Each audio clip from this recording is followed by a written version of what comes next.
The lark in the morning, she rises off her nest.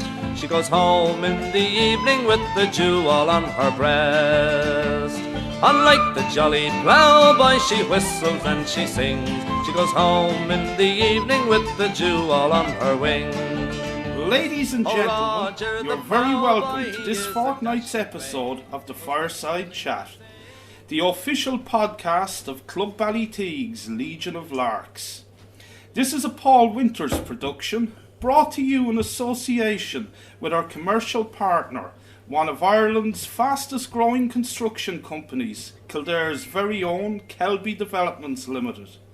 Each Kelby home is finished to the highest standards, affording homeowners the luxury of modern living in superb locations. A heartfelt thank you to Marie and Declan Gilligan for hosting us here tonight in the idyllic Travellers Rest pub on the banks of the Grand Canal. Tonight's show is a tribute to Ballyteague's greatest ever team, the Golden Generation, who in a spellbinding 4-year period from 1971 to 1974 captured a Senior League Division 2 title, a Junior A Championship, an Intermediate Championship, a Jack Higgins Cup, as well as reaching Leinster Leader Cup and Kildare Senior Championship finals. Joining us in studio to reflect on that golden period in Ballyteague's history are two of the stalwarts of that team, two names synonymous with Ballyteague G.A.A. Club, John Joxer Jacob and Mickey Thorpe. Thank you very much. Well, the golden generation of Ballyteague, it can be traced back to a vibrant St Mary's nursery, backboned by Ballyteague players that won an under-14 championship in 1962, a minor league, and minor championships in 1964 and 1965. Mickey, you were captain of that victorious under-14 team. What are your great memories of that side? Yeah, the under-14s was probably came through the schools, and Father Lawler was first to take us over in the previous year, but then Father Riley came into the parish and he got involved with the game and took us through, and most of the panel that were on that team, a lot of them now, came through to play with the Ballyteague squad after, and also went on to win minor championships and that as well, you know what I mean? So it was started there at that age, at the young age of excellent. Going to national school. So St Mary's golden years in 64 and 65, winning those two minor championships. The team featured both yourself, John, Mickey Thorpe, Eamon Sheridan, Robbie Ivers, Larry Kelly, yes. Joe McTeague, all central figures in the senior team of the 1970s. What are your memories of those minor championships, John? Well, my memory of that first championship, 64, was coming on as a sub. I was only 15, against the Army Apprentice School in Naas. And I came on for Joe McTeague that day. Actually, he got hurt very early in the match, and we went on to win that match. I got into the final against Castle Mitchell, and it kept me place for the final. But on the day of the final, my sister passed away, and I couldn't make it. So that's one of my memories of it. But you also say that's not a bad memory; it's all good memories, you know. All good memories. So that's a poignant time for you, John. Yeah, it was. Yeah. Who were the mentors and the driving forces behind those teams, Mickey? Behind the underage teams with St Mary's. Well, at the time it was probably Father O'Reilly, and you had Tom Keenan was involved. You had Michael Dowling of Alan Wood. And then you had the drivers that used to bring the players around. You had Peter Farrell of the Tommy Farrells of Alan Wood. Peter Farrell, their dad. Frank Moore of Kilmeague. Ed Herbert used to do it. Lads like that just to give a dig out. But the main people on the line would be Father O'Reilly. We had a Mr. Crowley, a school teacher out of Robertstown, at one stage with his, and he was a Kerry man, wasn't he, John? Yeah. And he was very good. But Tom Keenan, of course, and Tom, anyone that known Tom knew the way he went on, but Father Riley passed no remarks on him. You know, he So the gelled well as a managerial team. Exactly, yeah. Is it fair to say that the winning mentality of the team of the 70s was nurtured in those underage successes, John? Oh, without a doubt.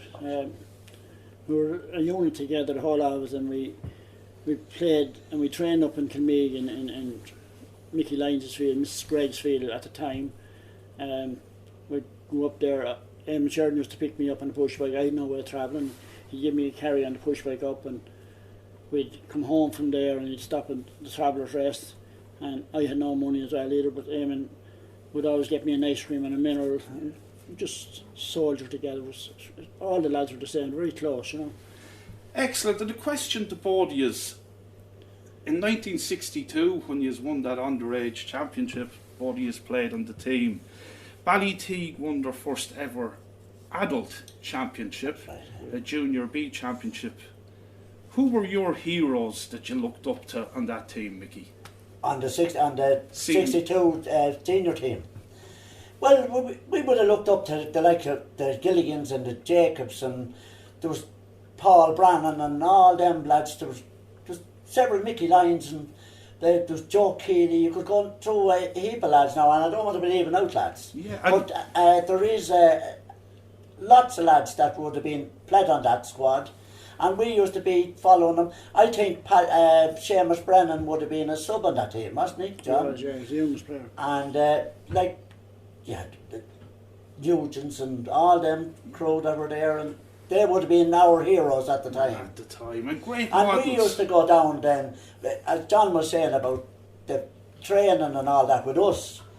Now we used to call Greg's Field, we had a name on it as Puckon Park, because Miss Gregg used to have all goats and where Mickey Lyons was, and that was our sports area for many a year. And I remember my first game with Ballyteague. Now, I would have been only 15, I'd say, or less. No, I was 15, say. I know I was 15 because I could tell you a story after. But I was in one Sunday.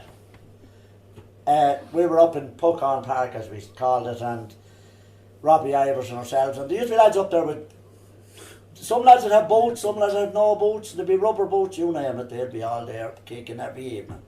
And but this Sunday morning anyway, a car drove in and up along the big slope up to it, and it was Seamus Nugent and Larry Dunn. And he came to me to see where I go and play. I can't think offhandedly where we were playing, but he wanted to see where I go. See me, there had to be on to my dad to see, and to go to play with Ballyteague. So I said I would, but to say Robbie Ivers was there as well, so I said we'll bring him as well. So I can't say who we're playing, but that was our start, and that was the start of the. John, Mickey mentioned the great Seamus Nugent there. What are your memories of Seamus as a footballer? Seamus Nugent was brilliant. Great man to play with. He had everything the footballer should have, you know, his style. He's a brilliant feeler of the ball, a brilliant carrier of the ball. He could do anything with the ball. He was my idol anyway at that time, you know. And I starting off. Excellent. You both graduated onto the team in 1968, and you lost out to Ardglock by 2 points. And Ballyteague were on the receiving end of some controversial refereeing decisions by Tony Keogh that day. What are your recall there on that game? My recall was I ended up in Nurse Hospital. I wouldn't have been long back playing at that stage because I was after having a bad accident going to work off a motorbike with a military with a pillion passenger. And we played Ardglock, and that time I was probably, all my life I played a half back, near enough, but the odd game. And I was a half hour that day and I was playing on one of the corners. And I got a bit of a bang. So there was a bit of controversy over everything that day. John was playing that day as well, weren't you, John? I do, but I don't remember much about that game now, to be honest with you. You must have got a bang too, John. I just don't remember that. I remember him beating alright, but Joe McTeague referred to a couple of frees that Ardlock got of the easy variety, let's say. Yeah, they probably would be, but you're going to have that. You know what I mean? So the team was starting to take shape. Tommy Herbert, Jimmy Swords, Paddy Swords were coming through the ranks. And you reached the Junior A final in 1971, losing out to a replay against Kilcullen. And it was the largest attendance ever at a Junior A final in St. Conleth's Park. What are your memories of those games, Mick? Well, first and foremost, I have to say that at that time, it was unbelievable the support that Ballyteague had. Well, all down the years, even still, but that time I probably was because things were starting to look up a bit. But Newbridge was packed and there was excitement everywhere with the game coming up and all that crack. But I don't know what it's hard to think back on that now. Do you know what I mean? It was what would you say? Very exciting. It was great camaraderie and we loved every minute of it. You'll have no problems recalling 1972, John. It was a phenomenal year for you. Ballyteague hammered Castle Mitchell in the final. Joe McTeague had a storming game at centre back. All 6 forwards scored on the day, and a certain John Jacob accounted for 2-2. And at the end of the year, you were awarded with the Kildare Junior Player of the Year. that's right, yeah. That must have been a great time for you, John. It was a great achievement for the club, and being captain of the club made it that little bit better for me. Also, winning the Player of the Year, that was a good moment for me anyway. Like, I mean, I enjoyed it, even though Mickey wasn't happy with me, but I didn't mind that. He told me off the next. He said that cost you a few bob, he says to me, to get that. So I don't mind it. I never minded John McTeague anyway. But that's sort of banter that went on that time. A great year, all told. Like you say, all 6 forwards scored there. That's brilliant as well. Like, you know, it just shows the solidity and how much of a unit the team were. Oh, a great unit, yeah. The team were greater than the sum of the parts. No doubt about that, yeah. Yeah, all it was all about team. Like, there was no such a... Now, John was superb in most games, but it was an all-round team performance that won things for Ballyteague, you know what I mean? There was never depended on one individual. So didn't John? No. And it was brilliant now, that's what it was.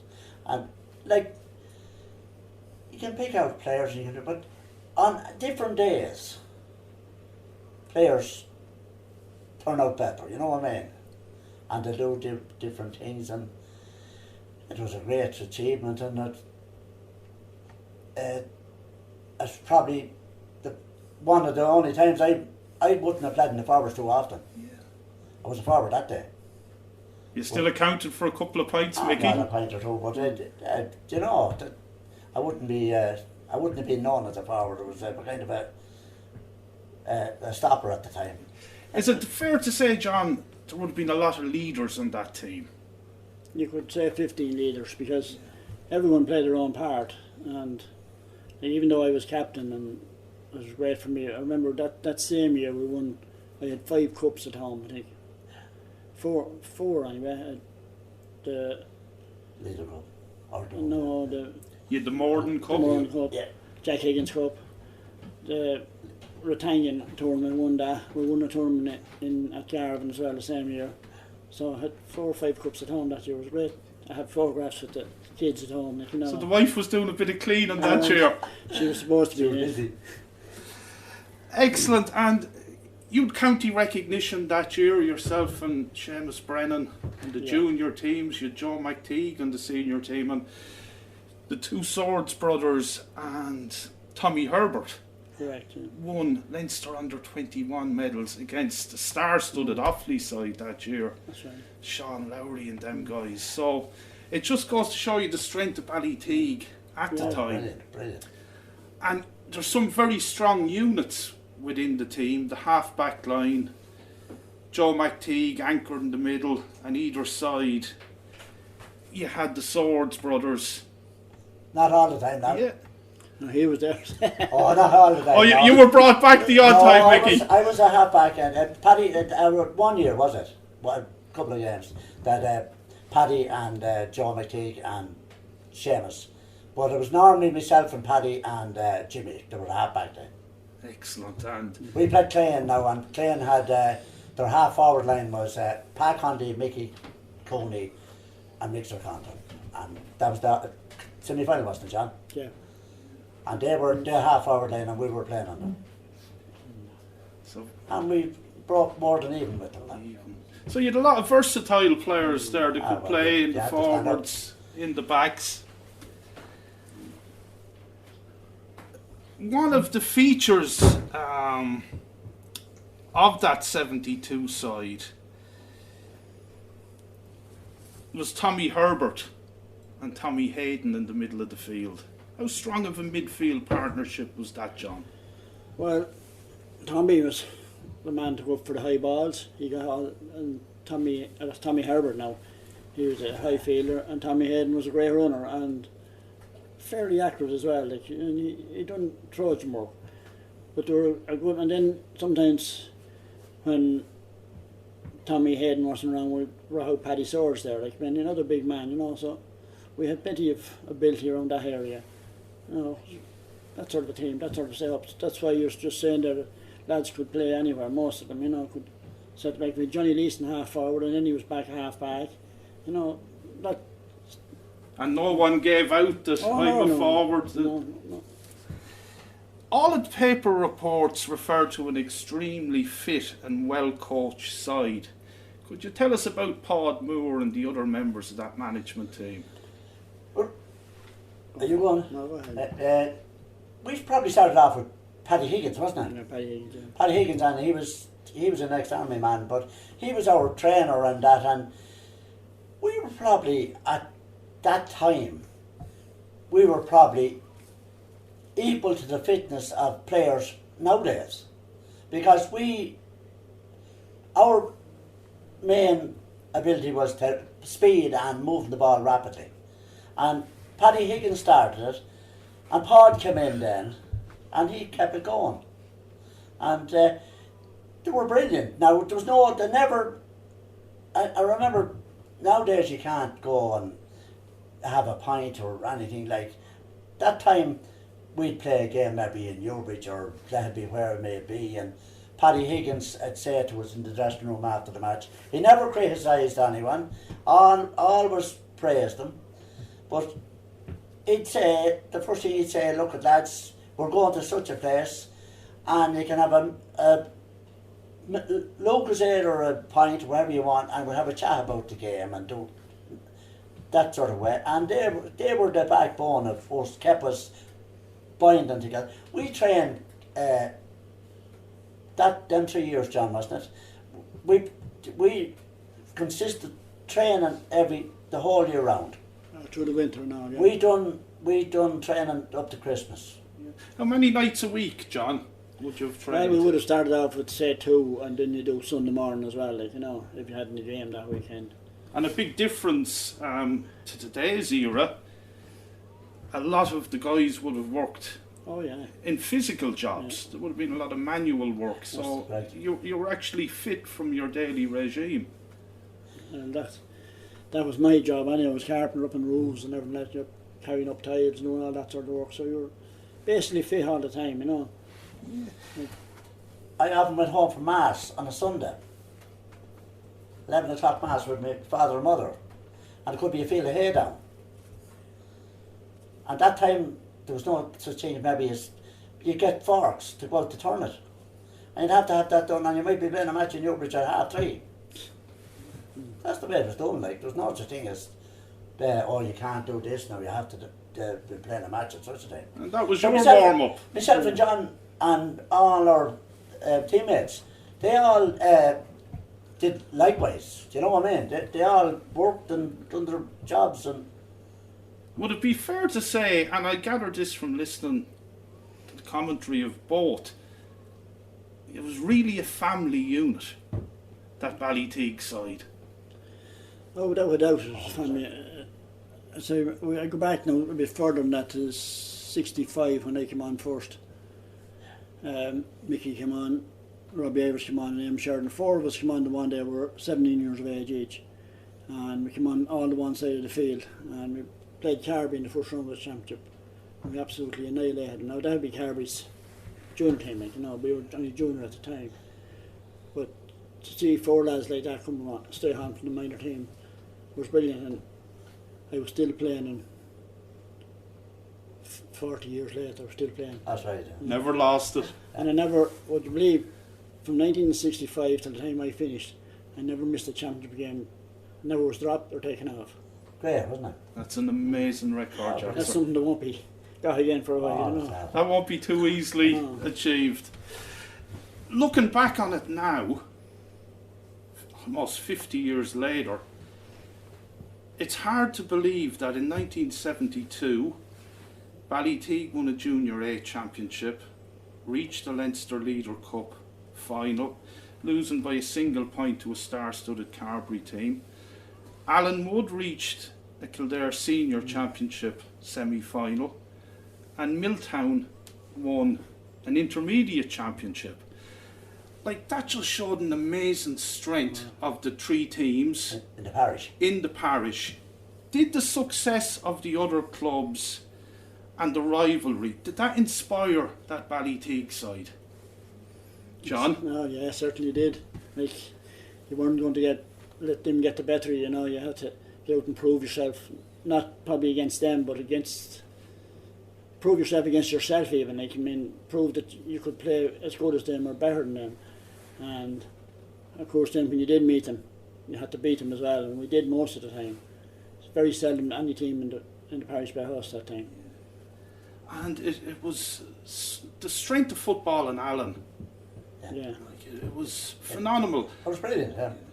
And there was a parish team in, was it 1974, that won the parish That's right. That was some championship. Team, yeah. That was some team, The Ulster That's White right. team. And beat the pick of Newbridge, Moorfield and Sarsfield convincingly. yeah. Carbery and Johnstown, they Yeah. beat the pick of them as well, like, you know. So it really was a golden era It was, yeah. for the parish of Allen. In 1973, Ballyteague won the intermediate championship in style, accounting for an excellent Rathangan side. Joe McTeague scored 4 points in the day. Robbie Ivers won 3. He's really coasted through that intermediate championship. We did until the final. We started off bad in the final, but Tommy Hayden scored a couple of points to get us going, and after that we coasted through all right. We won it easy. You know. Yeah, 1-12 to 5 I points in won the it handy. end. Yeah. Won it handy in the end. Yeah, You know what I mean? Now you see, Rathangan would have been they would have been up for it as well, which was rightly so. But we knew they were going to come at us. But the way it was with Ballyteague that time, they passed no remarks on who they were playing. It was just another game, and there's no such thing as we're up against it there. They just got stuck in, and that was it. And it's probably fair to say, to go back the year to 72, that we'll never see another team that at Junior A level reached a Leinster Leader Cup final. And sure That's won. some achievement. Well, it was 5 points to 6 points to 5 was the score that day, and Carby had most of the players that played with Carby that day. I have the team there on my phone, and they all were county men. So your Pat Nallys, Kevin Kelly's, Ollie Paddy Quinnigan, Mick Moores, all them. Tom Logan, all them. Jack Carey, Crittigans, Kelly's, Farrells. 2 Farrells. Oh, there was a whole pair. And you led at a fairly late stage in that game, Yeah. Mickey. We were, we pulled up to them that day, and I suppose, I won't go that, I'll leave it. We could have won it, and we frightened them, let's put it that way. And John, you joined the senior ranks in 1974, the fourth year of that golden period, 71 to 74. What was the expectations of the team at the time? Did you feel you could compete and win a championship? Well, we knew we would be there or thereabouts, because at the time we were playing senior league level at the time as well. We were playing them teams already, we would have played a few and we competed, and we had beaten a good few of them. But maybe the championship was a step too far. But when we progressed along and had 3 matches with Wolston's that year, which took a lot out of us, and there were 3 weeks in a row. Maybe it took us toll, but All on, without doubt. And you'd beaten the favourites Clane in the previous round in the quarter final. that's right. Who were some of the stars of that Clane team, Mickey? Well, as I mentioned earlier, you had the Conleys and the Crews and all them. Mick O'Connor and Mickey Cooney. You had Martin Lynch's dad and all them boys were playing that time. And they would have had a star-studded team as well. And Clane were the favourites for They the would have been the championship favourites, that but year. we, as I said to you before, and John knows this as well, we never passed on our marks on who we were playing. Like, in our mind that time it was, we were going out to play a game of football, and at 15 against 15. That's the way we were believed. In my mind, anyway. And there was no one got to knock us about that much. But look at, Clane were a super team, but no one gave us a chance.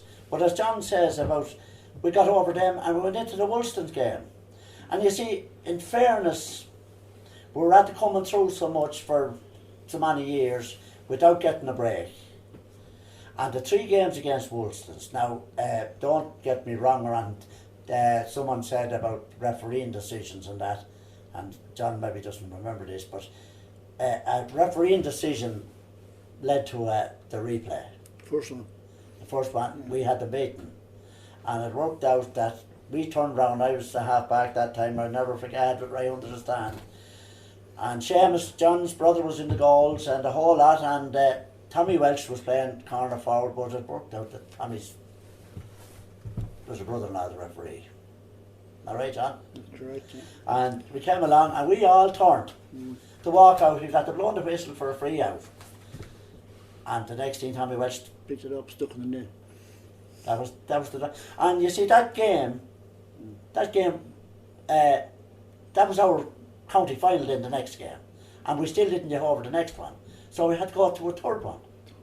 And the third one then was the step too far, because we were at the building up and the parish, all the area was buzzing because we were in a semi-final and all this crack, and then we never got no break. We had to play 4 Sundays in a row, which was wrong. Maybe it was wrong on maybe our management that they should have kicked up and not played it the Sunday after the drawing day.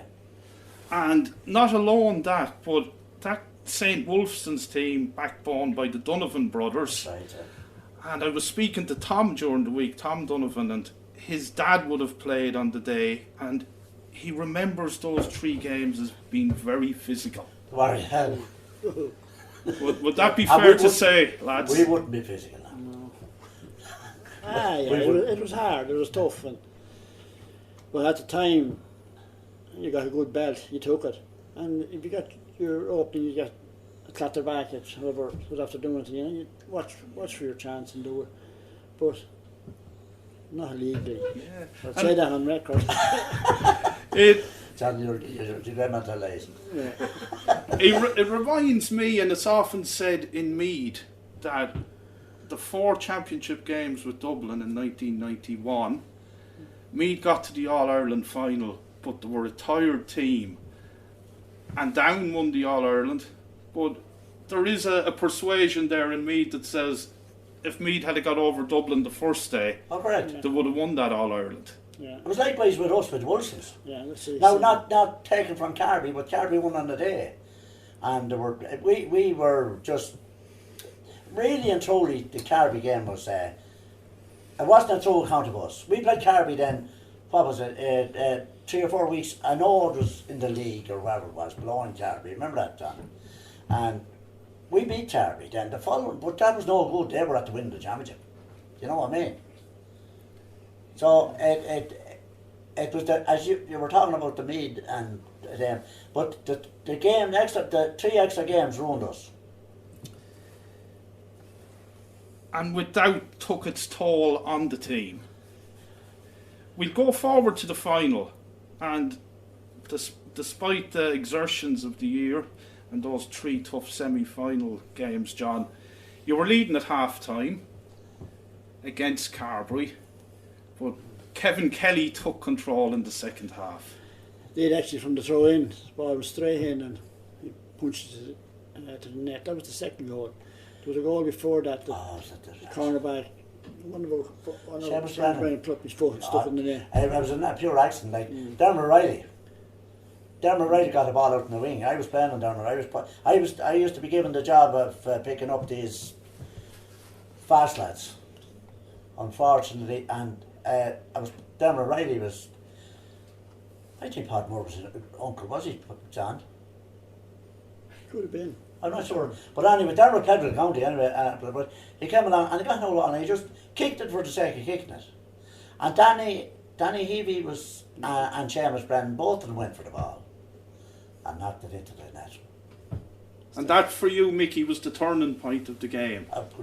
That's what I meant. Yeah, that was because... Now, not blaming the lads, Yeah. because these things happen. That was in the stroke of half time. So it was a freak incident. A freak incident. Just on half time, so we went into the dressing room only a pint up, but should have been 4 pints up. Yeah. And we came back out and the throw in, ball went straight into Kevin Kelly and jumped up over. I think Mickey used him on. No, yeah, they brought in Mickey, yeah. Brought in Mickey. Brought in Mickey He Nugent. jumped over Mickey. Mickey Nugent. wouldn't have played a lot now, would it? Mickey was nearly retired when we were coming on, wasn't he, John? And, go on, John. He punched it in there anyhow, and that was 6 points different, if you know what I mean, like from being ahead to go down by 2 or 3 points all of a sudden, you know. Facing into the second half. Yeah, we got no. Well, personally, I got no play that day. I had a very bad game. And I blame that myself because every year we went to the final, we'd be Tower or every playing along in matches. Go out, get your couple of pints, enjoy yourself. Don't overdo it. So that year before that final, I remember going up to Littletown and drinking 2 large pots of orange, going home, sleeping home. Yeah, exactly. Just Worst thing twisting and turning all night. Never got a kick of the ball. Met a hero with Tom Logan. Tom Logan handed Kildare to him the next Sunday. And he was 33 years of age. Yeah. No. No, Well, I think we've got to. We've got to be fair here and give an honest reflection. And having looked back through the paper reports from 1971 to 1974, John, you were an absolute scoring machine. He was, yeah. You won more games than you lost. I think you'd agree with me on that one, Mickey. 100%. He was the go-to man. Like, to get him out, get the ball. He used to play in front of me a good bit now. But our motto at that time was, never put a ball direct to a player. Put it 5 or 6 yards in front of him, that he comes onto it. And that's the way we played Joxer. I'm going to get you in a little bit of trouble here now, guys. Just a few quick questions. Oh, Lord. Mickey, who was your toughest opponent? Oh. Good question now. It's hard to say now. I suppose Finney McKenna of Woolston's was good. Brendan Whelan of a tie. Who was your favourite player of the time? With the club? With the club. To be honest with you now, I'd have to say that each and every one of us treated one another as equal. And I would not pick out a player because we were a panel that were played together. Most of us played, there was 9, I think it was 9 of us, John, was it, came off that. But you see, the minor team, it wasn't all, Joe and Tony Smullen and them, they would have won 1 minor chapter. We won 2 and Leeds. But most of that team came up from schools up along, and we were all a unit. Outside of Kildare, who would have been your favourite player? But I used to look at Mick O'Connell and all them players, like, you know what I mean, I thought they were super, and James McCartney down, and Kevin Musson, they were different players now, and the O'Shea's in Kerry, I thought they were brilliant. Excellent players, Excellent, Mickey. yeah, sure. John, your most difficult opponent? Well, there were several of them too. I remember, if we go to Alan Wood now, Joe Dale was hard to manage. Jim Cross was a nightmare because he wouldn't show up. He kept talking to you the whole time and kneeling at you. This is my body, Bishop, and you pulling a bit of jersey. A bit of sledging. Yeah, that sort of thing. There's Joe Fox from Kevin's. Yeah. A very hard man, not a dirty player, but very, very hard, and never show up either. Like, that sort of thing. Who was your favourite Kildare player of the time? Senior, I love Jack Donnelly, the way he played, yeah. Very stylish Yeah, footballer. very stylish football. I love the way he played, yeah. I suppose on a more poignant note, you lost one of your teammates, Johnny Gilligan. And John was a much loved character both in Ballyteague and also in Newbridge. And he would have fostered a lot of the links between Ballyteague and Newbridge through the Irish ropes. What are your memories of John Gilligan, John? Johnny was first and foremost a gentleman, a player with a brilliant head. He played full forward, and all I had to do was shout to Johnny, "Hold it, Johnny!" Stay into my chest and stick in the net or to get over the bar. Brilliant. I love Johnny. You worked well with him I up did, front. yeah. And he's a relation of Mickey's here. Could you give us an insight into Johnny? Johnny is he's a first cousin of mine. He's Declan's dad. And as John says, he was a pure gentleman. And he was a terrible nervous player. But he had a class eye. He could see a lad coming anywhere. And all you had, you get the ball to him. He played on that team that went to the league final, the 72. 72 team. There was John and Johnny and Robbie Irish in the full forward line. And he was class, and because you look for him straight away, because he'd be shown the very minute when we in the half back line got the ball, we looked to get him, because as soon as he got it, the boys were breaking inside him. And Johnny was a pure gentleman. That's why he was really too nice to be playing football. You know, that's alright. But he had a brilliant eye. He had a great touch. And John, as he said, he'd pick you out straight away. And it's nice when we're reflecting on that great team from 71 to 74, just to remember John Gilligan. Johnny was a pure gentleman, please. And made a great contribution to the team. Oh, brilliant, brilliant. And I tell you what he was encouraging every lad. Because he was one of the all-staters at the time. And he would have been, even though he used to be very, very nervous, wasn't he, John? He was shaking all the time, but going out before it wasn't match. that he was afraid or anything. Oh, it no, was just the way he shaking, but he was a great man. That was his way of getting Yeah, in the zone. exactly. Yeah, exactly. I suppose we can't pay tribute to the great team of the early 70s without alluding to the great administrators of the time. And there's no better administrator than John Ivers, a man who made a massive contribution to both Ballyteague G.A.A. and Kildare G.A.A.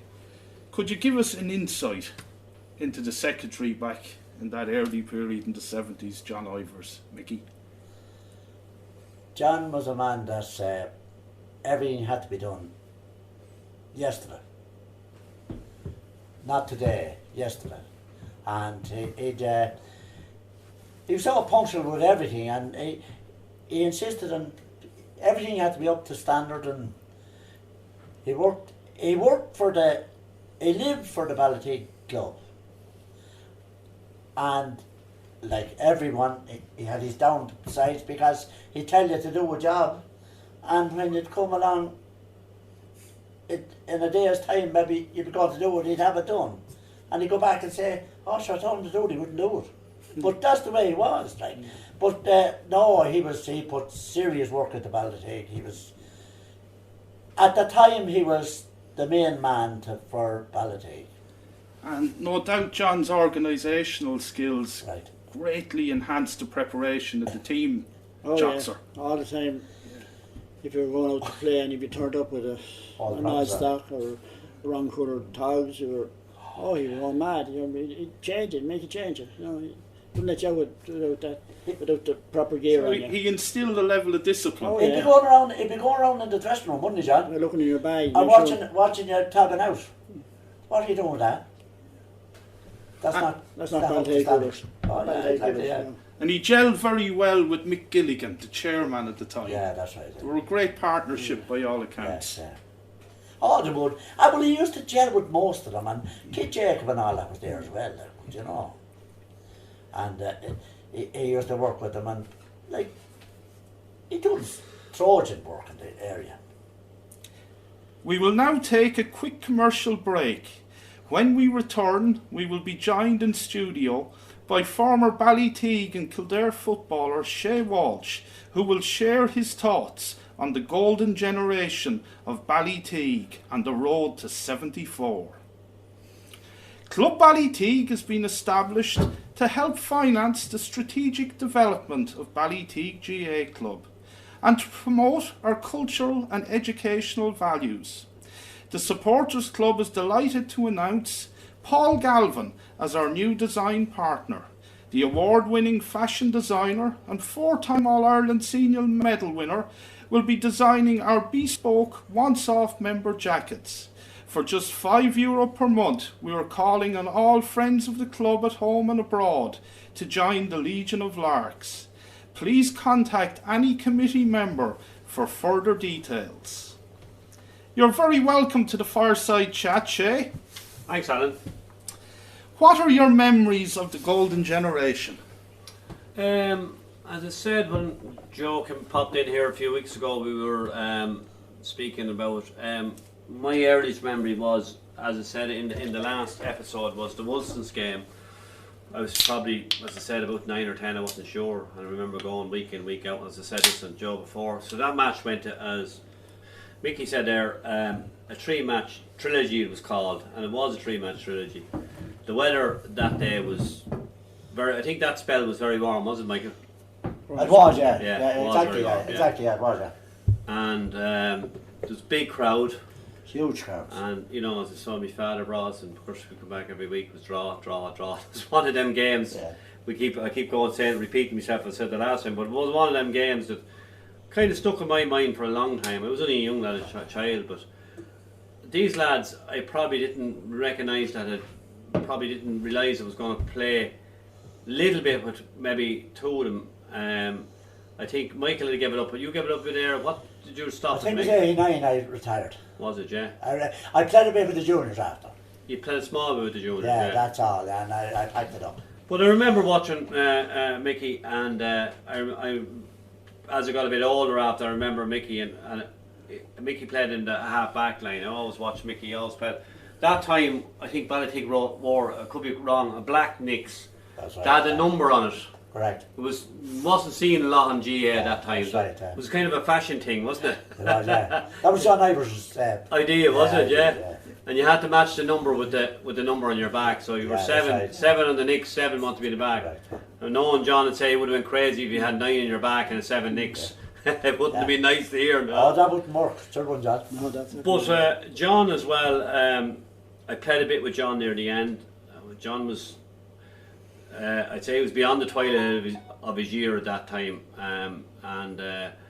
Like, what a player. And same with Mickey. What two players, what a players, you know. As I keep going back to the same point is, I never got a chance to play with them when they were in their prime, obviously. But you just, as I say, you can judge a player no matter what time he is, how good he was. So it must have been brilliant to play with them when they were in their prime. You broke on to the Ballyteague first team, Shay, in 1985, reaching a Junior A final against Ballymore. Alongside you that day was Tommy Herbert, Joe McTeague, Paddy Swords and the aforementioned Joxer. Yeah. How important were those players to the development of the younger players like yourself, Terry Hyland, Ronan Kavanagh, Declan Gilligan? Yeah, well, I would say around that time, probably like what happens in all clubs. When any club, in my mind, that has a great team, and you probably see with the present Moorfield team has just gone out. When a team stays around and they're that good, you could nearly say that Ballyteague team nearly picked itself. When lads move on, suddenly there's a void, you know, and it's not common. It's common with any club, really, you know. And I suppose we were very young and they were very old at that stage of the game. But it was very important in a game like that to be going out with lads that had walked a fair road ahead of them before our time. So it was important, and we would have learnt a lot out of that game. Even I think we lost by a point. Was it? Lost by a point, Ballymore. Yeah, probably could have won it. My thoughts that game wasn't a great game. The lads done their best to try and pull it out of the bag.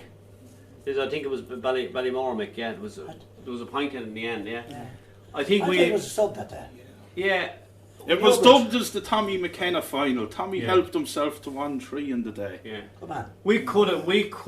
I think we were ahead nearly coming into the last quarter, if I can recall that.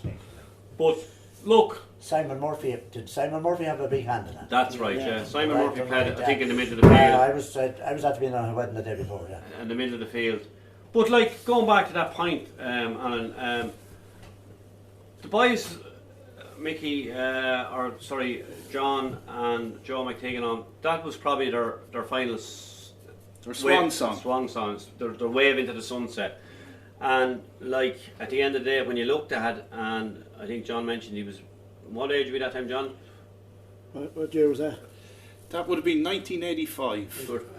What was you, were 40, were you? 37 in that time, but I played again and I won a championship after that.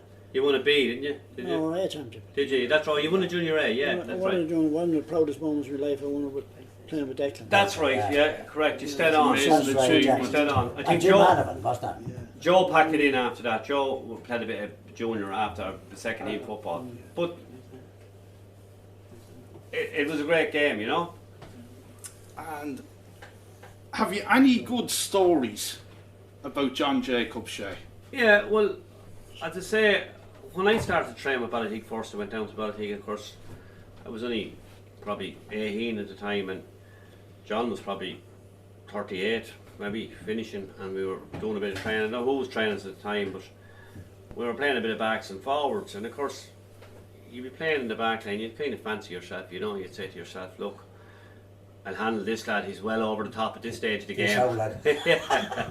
You know, you have that kind of cockiness when you're a younger fella, but I think after about 10 minutes of the match, I was put in my box. John got 2 chances, bang, bang, in the net, and a few points. And John was a man, as I class him, a lot of people said, and he might contradict me in this, I know he won a lot off the ball, but John was they call it a fox in the box in the soccer, you know. Exactly. John probably done his best work, and he was lethal in and around the box area, in the corner area, and he could turn you in a sixpence, you know, an absolute sixpence. And it's very hard, even in the modern game. I think we have a few young lads now, you see that in them, where they can just turn, zip you and score. They're probably on the end line, they can get space where there's no space to be found. And John for me was that type of a player. So at the end of the day, like, I was looking at a 37, 8-year-old John Jacob. So a 22 or 3-year-old John Jacob, I don't know what he was like. I wouldn't like to be marking him. Well, I wouldn't be able to mark him, first of all. That's the bottom line. I used to love Mark. Yeah. You were very dirty though, you. I wasn't. So, Shay, could you tell us what Mickey Thorpe means to Ballyteague G.A.A. Club? well, Mickey and we'll say John as well, and we'll say we're here tonight in the Gilligans, and like if you went to Gilligans, Tarps, Nugents, and if you went down through the era of Ballyteague, as we always say, there's never a Ballyteague team plays a championship game bar there's one of them on it. And even look at the present team, Mick's grandson was playing on it.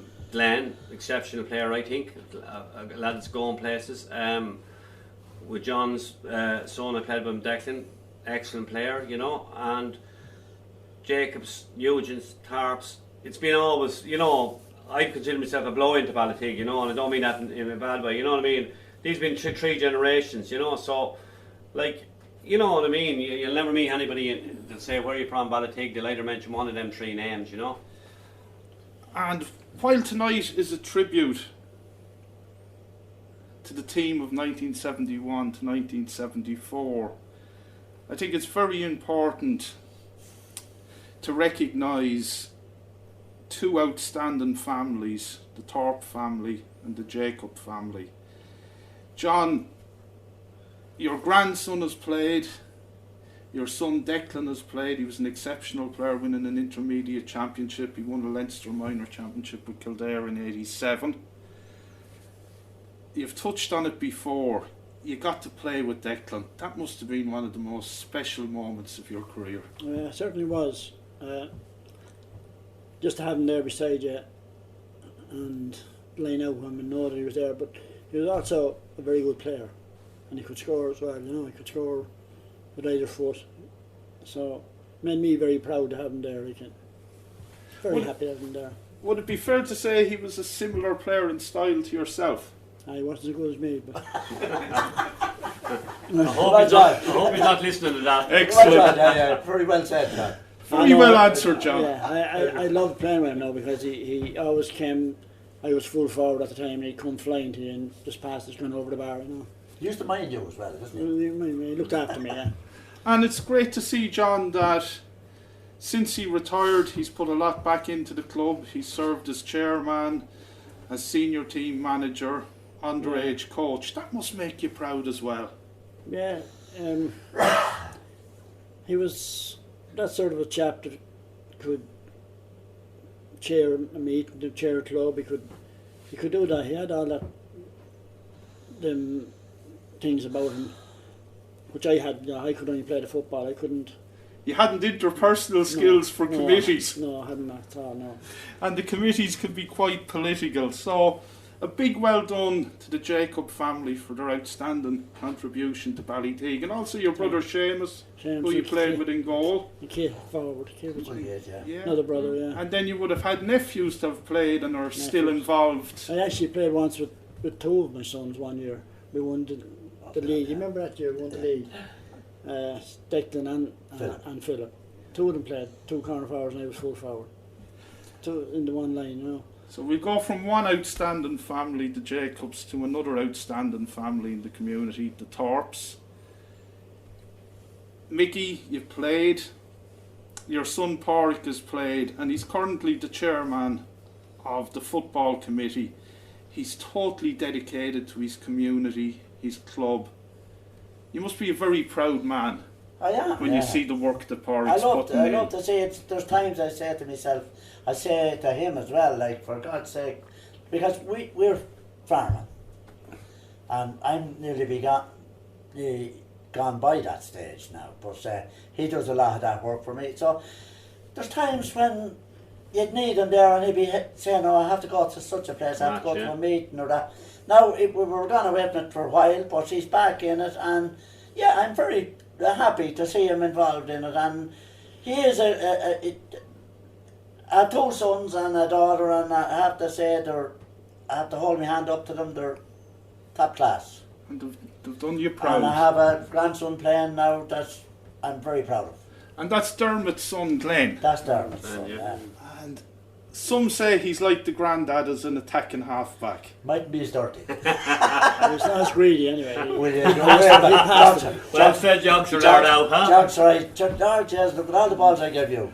I never died before. Got me killed, didn't he? Shay, have you any questions for Mick and Joxer? Yeah, I'm going to ask a few questions. Like as I say, the names, Tarps, Gilligans, Nugents, Tom Herbert, Swords, all them boys, you know, they've all been phenomenal Ballyteague over the years and everything else. As I asked Joe McTagan, probably I'd say to yourselves 2 things in Ballyteague. First of all, we'll go into the modern game. It's changed phenomenally since you boys played. You boys was everyone marked herself, everyone marked their man, got the ball forward, got in the scoring area and scored. Now it's completely different tactics. What do you think of today's game? I wouldn't be mad about it now, to be honest with you. There's too much. Well, the third man, 3 or 4 man tackle, I don't like that for a start because I think that should be taken out of it. If a player has a ball and he's on the ground, there's 4 lads standing over him, he's no way getting up. Yeah. Okay, 2 men probably, and if he's able to break through 2 men, he deserves to go ahead. Yeah. But third man and fourth man, the rugby tackle as I'd call it. And that's, You would be finding it difficult going now in today's game, John. We're just going back to your style of game. For a player of your ability, you probably have 2 or 3 on you all the time. this is what would happen, yeah. It was a man to man that time. Yeah. You know, if somebody couldn't mark John Jacob, we moved another lad onto him. Yeah, Now- you won't get the space now. Now he's generally shadowed by 2 players. There's one in front of sweeping in front of him. It's called the modern game. They call it a sweeper. Yeah. What do you think, Michael? Yeah, I think I'm just comparing our squad that we had to now. We were probably equally as fit as them, and moved as well, but we didn't go back and forth across the field. No. We headed for goal wise, Mm. and that was your ambition to get space up there to get forward, and that's where I think it's different now. It is. We not alone at club level, County level. It's at Worse. county level. It's at every grade. It's every The grade. first thing to do, and maybe go back to the goalman, which I think is Yeah. completely. Your main point is to get scores on the board, Yeah, exactly. Yeah. and if you don't go out that way, Yeah. you're not going to get them. Yeah. And by going back and forth across the field, you're giving the opposition time to cover. Yeah. Yeah. So the quicker ball goes Yeah. in my mind, Yeah. The fast ball is the fast ball that goes in is the one that's going to do harm. But tactically, teams go out tactically to try and stop certain game plans, Yeah. certain players to win a match. Yeah. They think, in other words, what I'm trying to say to you is, they think more about the game now than. Yeah, there's a lot of thought put into it, but I don't know whether the thought is doing any good or not. Exactly. Because I think myself that,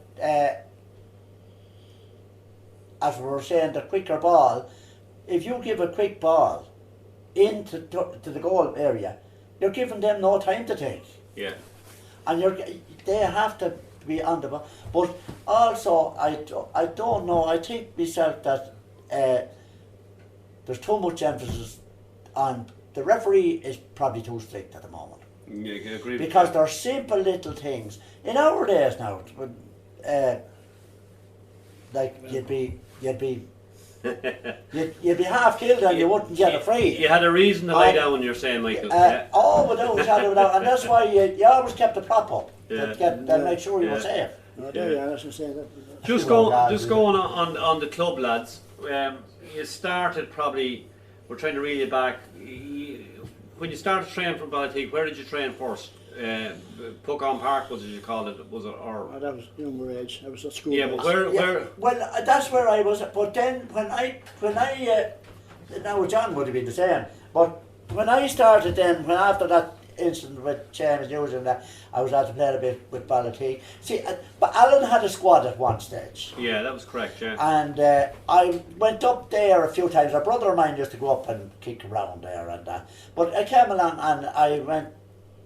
Then when I never intended. I'm at the border of Hinge. Yeah, we know it. Yeah, we say And that. I could have had. You could have went anywhere, mate. I was touched by there now. Yeah, yeah. My dad wanted me to go that way, but my friends, my relations and all were here. Yeah, exactly. But saying that,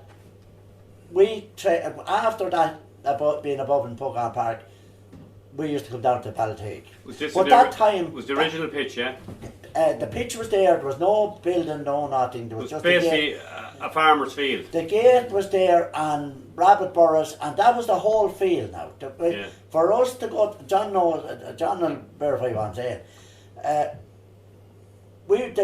You know where you go in at the side of the canal now, Yeah. where the gate going in? That was the gate going into the Yeah. field. And you went in there, and that was probably a 20-acre field or maybe more. Big beech trees, not right, John? Yeah. All around the inside. And Tom Keenan Yeah. was the man that was there. Remember, he used to have the balls hanging up in the trees. Tom? Yeah. And we run the field. That was the way we done it. Yeah. But one lad had to mind the clothes because there was cattle in the field. They do a nice job by the time you come back in and say they got out to... Cattle in the field and rabbit birds, but that was the way it was. That's where we trained then. Yeah. And done all that. And Shawnee, Lord of Mercy and poor Shawnee Brennan and all, they Yeah. were there. And Paddy Murphy and all, Willie Bryan and all them used to be down there. Jack Gould, remember them? Yeah. John? No, indeed, yeah. You No, no, wouldn't yeah. get to with them. Yeah. And put them on the, you know? And I was going to ask you, second thing is, the change in the club now, with the club that's down there now, the difference in the amount of people's, it's probably treble the amount of members, or it's probably sorry. 4 times the amount of members, the amount of people's coming through now. When you look at the setup down there now, Well, it's what do you think? unbelievable, Chad, because that place was built now, and I heard Joe on the interview, but there was 11 of us that done that building, Yeah, exactly, yeah. and we went guarantors. Yeah. And it's not too long ago since we got it quashed. But I remember we put in all the foundations for that building, right? And we decided we'd do the footings, or John knows what I'm talking, the rising walls. Yeah. And we came along, and the rising walls was to come along and start on a Saturday. Yeah. So I said to the boys, I won't be down now till about 11 o'clock because I have to go to look at cattle and all this night. So, with that anyway, I did arrive around 11 o'clock. Well, I met Paddy Swords and Tommy Herbert at the gate. Yeah. And they says, after none of the boys turned up this morning. Yeah. So they said to me then, because I would have been do a bit of old blocks for that, and would I do the blocks? And they'd mix and give the blocks to me. They'd done the labour. And I started at the canal side. Right. The full length of the pavilion, or survilion as poor old Willie Murphy used to call it. And we started, and we done all the footing down along. And about 2 or 3 o'clock that evening, poor old John Corn Lord of Mercy John, came in, and he gave me a dig out with it. Yeah. And we done that end and across the football end. Yeah. And that was the start of that ground. I think people need to know that. Like, I mean, the amount of voluntary work was done by... That was done by all voluntary. All past people, so it's... it's a brilliant facility there now we have, Oh, super. What are your views on the facilities? And Oh, sure, they're excellent. Like, I mean, any club would be proud of them, they're brilliant, and it's a big step forward, and I hope it keeps going for the young generation. And lads like Shay here are brilliant down there, helping out the young crowd and all that. well, lads, that was a remarkable insight into a phenomenal Gaelic football team.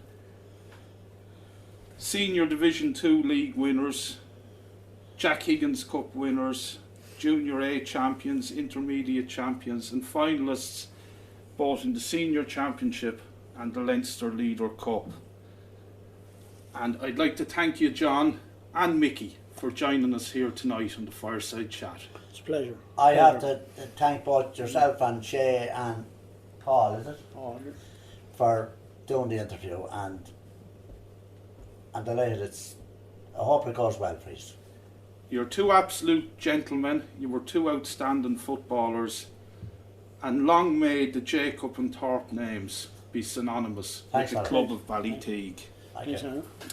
A big thank you to our listeners. to Kelby Developments Limited, a world of understated modern luxury, to Paul Winters Productions, our in Gilligan, our presenter Shay Walsh, and to the heroes of the golden generation, Mickey Thorpe and John Jacob. Until the next time, folks, keep the heather blazing. The lark in the morning, she rises off her nest. She goes home in the evening with the dew all on her breast. Unlike the jolly ploughboy, she whistles and she sings. She goes home in the evening with the dew all on her wings. Oh, Roger the ploughboy, he is a dashing blade. He goes whistling and singing through yonder green glade.